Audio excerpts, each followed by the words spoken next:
Dan dusunnya itu ada 4 dusun. Yang pertama dusun Kuala Mamplam, dusun Sanggamara, dusun Masti, dan juga dusun Talang Lapang. Udah diantar ke sini ceritanya kah? Kampung.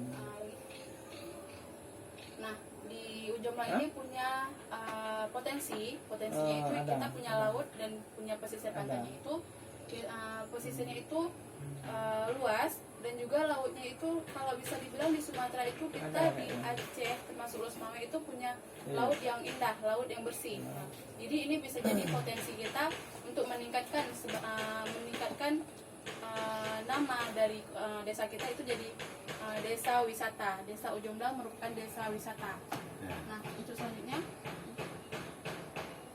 untuk di sosial budaya sendiri di Ujomlang kita mayoritas penghasilan bisa dibilang 90% penghasilan itu dari laut.